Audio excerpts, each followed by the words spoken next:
Y la realidad es que en muchos centros médicos privados se trabaja a cama caliente. No hay lugar, hay una altísima demanda, no solo por el COVID, claro está, sino por otras patologías.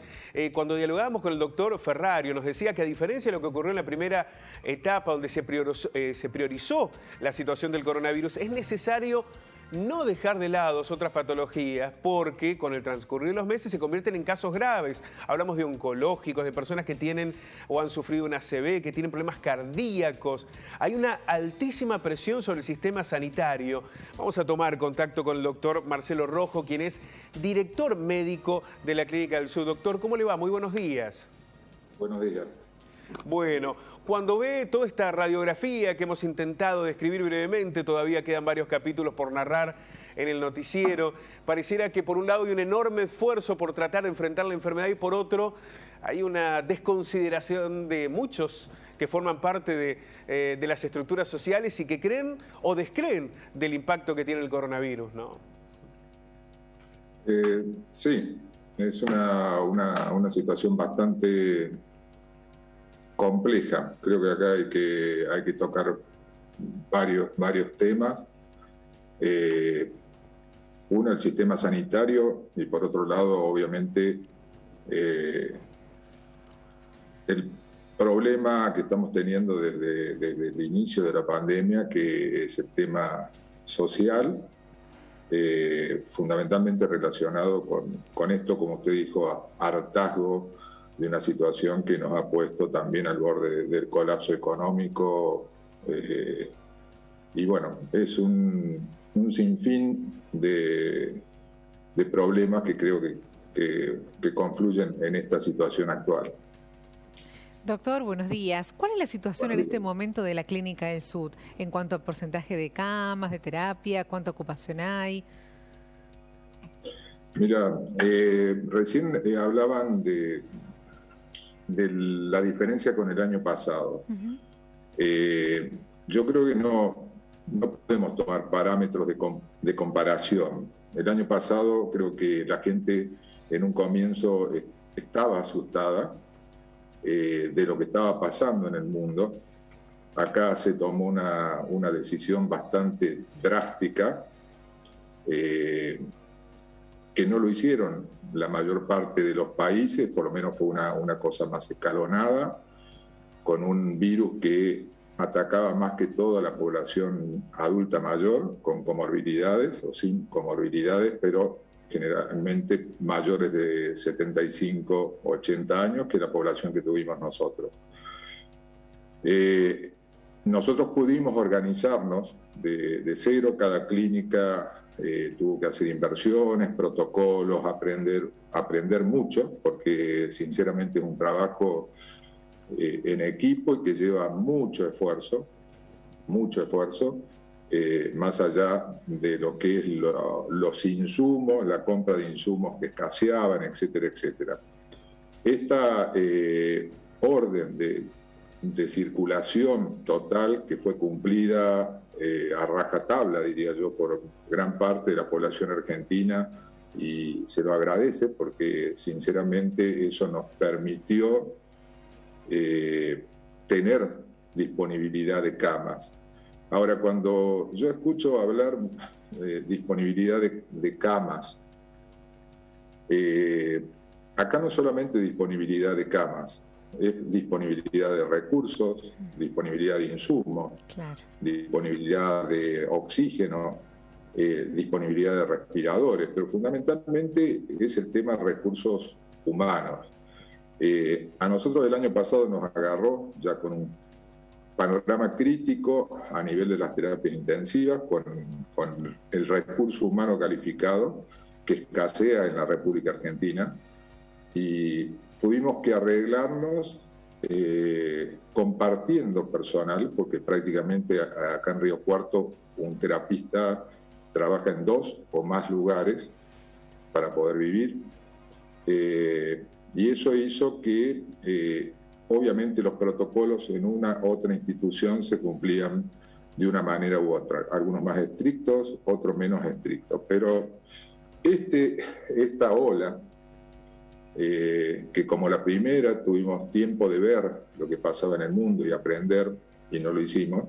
Esta segunda ola pasó lo mismo, o sea, yo no sé si creíamos que éramos distintos al resto del mundo, que esto no iba a pasar, y en el transcurso de entre la primera y la segunda ola surgieron otros problemas más.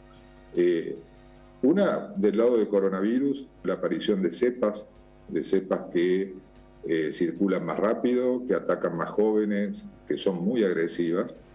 Y por otro lado, obviamente, lo que no hicimos, entre comillas, entre todos los argentinos, que es cuidarnos debidamente nuestra salud al estar encerrados.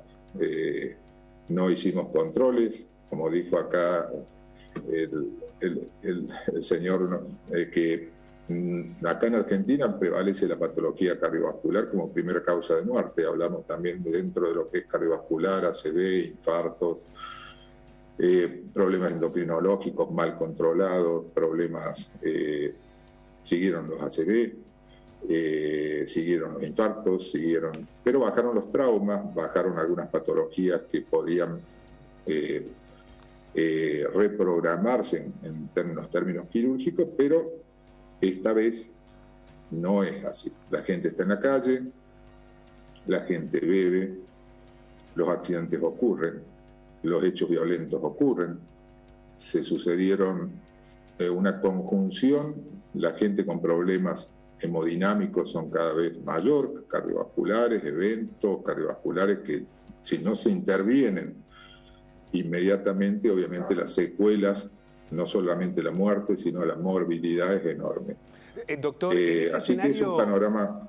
Sí, en ese escenario que usted nos describe, doctor, ¿cree que es necesario tomar medidas que pongan un límite a esta situación de la circulación, de los contactos y demás, teniendo en cuenta, por un lado, el avance que está teniendo la enfermedad y por el otro la respuesta que pueden dar el sistema sanitario, usted lo decía, no solo por las camas, sino por todo y fundamentalmente por los recursos humanos? Es mi opinión. Yo creo que ya te diría que es tarde para volver atrás. Obviamente podemos amesetar la curva con una restricción rigurosa, pero creo que no estamos en condiciones de país para tomar una decisión así y no sé hasta qué punto es prudente hacerlo. Yo creo que sí, como dije en otras oportunidades, a la gente no hay que echarle la culpa, a la gente hay que educarla.